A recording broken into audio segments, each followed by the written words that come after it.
কি হবে আগামী 20 জানুয়ারি আপনারা জানেন যে মার্কিন প্রেসিডেন্ট ইলেক্ট ডোনাল্ড ট্রাম্প তিনি মার্কিন প্রেসিডেন্ট পদে আরোহণ করবেন এবং তিনি আনুষ্ঠানিকভাবে তার ক্ষমতা গ্রহণ করবেন এবং ভারতের প্রধানমন্ত্রী নরেন্দ্র মোদীকে এরই মধ্যে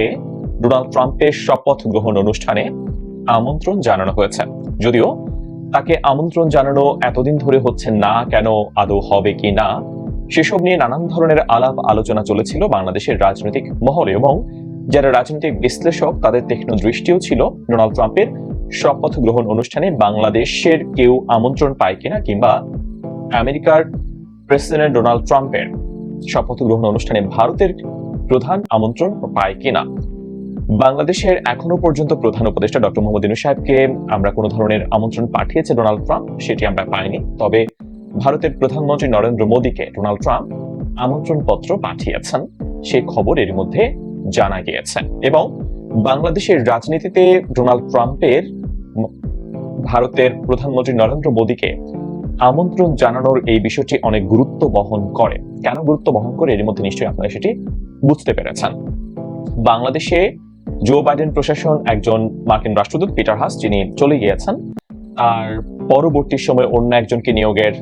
করেছিলেন কিন্তু তার নিয়োগটাও প্রত্যাহার করা হয়েছে এবং ডোনাল্ড ট্রাম্প নতুন করে তিনি যখন দায়িত্ব গ্রহণ করবেন তখন তিনি হয়তোবা নতুন করে কাউকে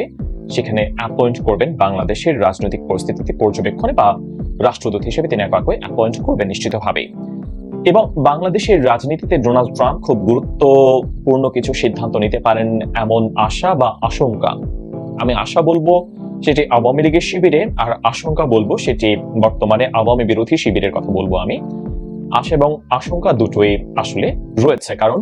ডোনাল্ড ট্রাম্পের নির্বাচনী প্রচারণার সময়কালে যদি আপনারা ফিরে যান তখন দেখবেন তিনি ডিরেক্টলি তার এক্স হ্যান্ডেলে নির্বাচনী প্রচারণার সময় তিনি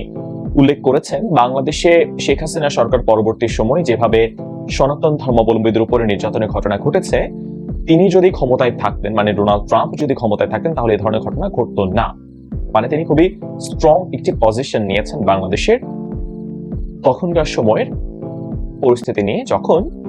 আওয়ামী লীগের সরকারের পতন ঘটে এবং সনাতন ধর্মাবলম্বী অনেকের উপরে নির্যাতনের ঘটনা ঘটে। যদিও ব্যাপক হারে তাদের উপর নির্যাতনের ঘটনা ঘটেছে, যে হারে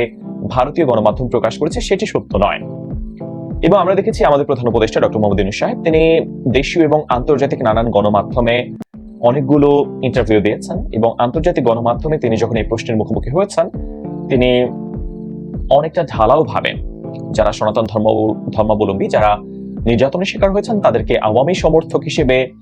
তিনি অ্যাড্রেস করেছেন অনেকটা, এবং তিনি বলেছেন তাদের হয়তোবা আওয়ামী লীগের সঙ্গে রাজনৈতিক যোগসূত্রতা থাকার কারণে হয়তোবা তারা এমন নির্যাতনের ঘটনার শিকার হয়েছেন। এবং বলা যায় ডোনাল্ড ট্রাম্পের যে বক্তব্য সেটি অনেকটা ডিনাই করেছেন আমাদের প্রফেসর ডক্টর মোহাম্মদ ইউনূস সাহেব। তো এর পরে যেটি ঘটলো আমরা দেখলাম যিনি লিসা কার্টিস, যিনি ডোনাল্ড ট্রাম্পের খুবই ঘনিষ্ঠ একজন এবং ডোনাল্ড ট্রাম্প যখন প্রথমবার আমেরিকার প্রেসিডেন্ট ছিলেন তখন তিনি এই অঞ্চলটিতে গুরুত্বপূর্ণ ভূমিকা পালন করেছিলেন এবং তিনি হোয়াইট হাউসের একজন কর্মকর্তা। তিনি শেখ হাসিনা পরবর্তী বাংলাদেশের রাজনৈতিক পরিস্থিতির নানান দিক নিয়ে তিনি গণমাধ্যমে সাক্ষাৎকার দিয়েছেন এবং সেই সাক্ষাৎকারে তিনি বলেছেন যে শেখ হাসিনা অনেকগুলো দোষ রয়েছে, তিনি স্বৈরাচারী হয়ে উঠেছিলেন সেটা তিনি যেমন ভাবে অ্যাড্রেস করেছেন, একই রকম ভাবে তিনি আবার জঙ্গিবাদ দমনে শেখ হাসিনার ভূয়সী প্রশংসা তিনি করেছেন এবং তিনি আবার বাংলাদেশের বর্তমান পরিস্থিতিতে জঙ্গিবাদের উত্থান ঘটবে বা ঘটতে যাচ্ছে বা জঙ্গিবাদের বিষয়টি রাজনীতির সঙ্গে অনেকটা জড়িয়ে যাচ্ছে এমন আশঙ্কা প্রকাশ করেছিলেন লিসা কার্টিস। এবং তিনি তখন বলেছিলেন যে ট্রাম্প প্রশাসন নিশ্চিতভাবেই এই অঞ্চলের নিরাপত্তার ব্যাপারে তারা ভাববে এবং তারা হয়তোবা তাদের প্রায়োরিটি লিস্টে বাংলাদেশ থাকবে না, কিন্তু বাংলাদেশের এই প্রসঙ্গটা রাজনৈতিক যে পরিস্থিতি বা জঙ্গিবাদের যে উত্থান বা যে অস্থিতিশীলতা সেটা নিশ্চিতভাবেই ডোনাল্ড ট্রাম্প বা আমেরিকা তারা উড়িয়ে দিবে না বা তারা এটাকে গোপন রাখবে বা তারা এটাকে কোনো এজেন্ডা হিসেবে নিবে না, ব্যাপারটা তা নয়। তারা হয়তোবা এটাকে প্রথম প্রায়োরিটি দিবে না, কিন্তু তাদের লিস্টে অবশ্যই এই ব্যাপারটা থাকবে এবং সেই ক্ষেত্রে অনেকটা ভারতের চোখেই বাংলাদেশকে দেখবে হয়তোবা ডোনাল্ড ট্রাম্প বা আমেরিকা, কারণ ডোনাল্ড ট্রাম্পের খুব ঘনিষ্ঠ বন্ধু ভারতের প্রধানমন্ত্রী নরেন্দ্র মোদী এই জিনিসটা লিসা কার্টিস তিনি বলেছিলেন। তো এরই মধ্যে যমুনায় অনেক জল গড়িয়েছে। নভেম্বর ডিসেম্বরের গল্প শেষ করে এখন আমরা নতুন বছরের জানুয়ারিতে এবং জানুয়ারি প্রায় মধ্য জানুয়ারি এসে পড়লো এবং আর মাত্র কয়েকদিন পরে ডোনাল্ড ট্রাম্প তিনি আনুষ্ঠানিকভাবে ক্ষমতা গ্রহণ করবেন। এখন বলা হচ্ছে যে জয়শঙ্কর তিনি যাবেন ডোনাল্ড ট্রাম্পের শপথ গ্রহণ অনুষ্ঠানে, এবং সেখানে যখন তিনি কথা বলবেন বা সেখানে নিশ্চিতভাবেই তিনি ট্রাম্প প্রশাসনের সঙ্গে যোগাযোগ করবেন বা সেখানে হয়তো বা বৈঠকও হতে পারে, সেখানে হয়তো বা বাংলাদেশ প্রসঙ্গ উঠে আসতে পারে, এবং সেই বাংলাদেশ প্রসঙ্গে আসলে সেটা বর্তমান সরকারের জন্য কতটুকু পজিটিভ হবে বাংলাদেশে, নাকি বর্তমান সরকারের জন্য কোনো নেগেটিভ বার্তা বহন করবে, সেটা সময় বলে দিবে। কারণ আমাদের প্রফেসর ডক্টর মোহাম্মদ ইউনূস সাহেব, প্রধান উপদেষ্টা, তিনি বলেছেন যে ডোনাল্ড ট্রাম্প ক্ষমতা নিলে বাংলাদেশের রাজনীতিতে কোনো ধরনের প্রভাব পড়বে না, ব্যাপারটা তিনি উড়িয়ে দিচ্ছেন না। কিছুদিন আগে নিউজের প্রথিতযশা সাংবাদিক নুরুল কবির সাহেব আমাদের প্রফেসর ডক্টর মোহাম্মদ ইউনূস সাহেব ইন্টারভিউ করেছিলেন, সেখানে প্রফেসর মোহাম্মদ ইউনূস সাহেব তিনি এই আশঙ্কার কথা তিনি উড়িয়ে দেননি, এবং ডোনাল্ড ট্রাম্প যদি কোনো ধরনের পদক্ষেপ তিনি নিতে চান, বর্তমান বাংলাদেশের প্রশাসনও ডোনাল্ড ট্রাম্প প্রশাসনের সঙ্গে তারা যোগাযোগ করবে, তারা সম্পর্ক বিল্ড আপ করার চেষ্টা করবে। কারণ আপনারা জানেন যে প্রফেসর মোহাম্মদ ইউনূস সাহেবের সঙ্গে যারা ডেমোক্র্যাট, যারা এবারে নির্বাচনে পরাজিত হয়েছে, ডেমোক্র্যাটদের সঙ্গে খুব দুর্দান্ত সম্পর্ক, এবং বিল ক্লিন্টন, হিলারি ক্লিন্টন সহ অনেকের সঙ্গে খুবই আন্তরিকতাপূর্ণ সম্পর্ক, বন্ধুত্বপূর্ণ সম্পর্ক রয়েছে আমাদের প্রফেসর ডক্টর মোহাম্মদ ইউনূস সাহেবের। অপরদিকে আমরা দেখেছি যে রিপাবলিকান বা ডোনাল্ড ট্রাম্প প্রশাসনের সঙ্গে আমরা ঠিক সেই অর্থে ডক্টর মোহাম্মদ ইউনূস সাহেবের সম্পর্কের কথা আমরা খুব একটা জানি না, এবং যদি থাকতো সেটা নিশ্চয়ই নিউজের সম্পাদক নুরুল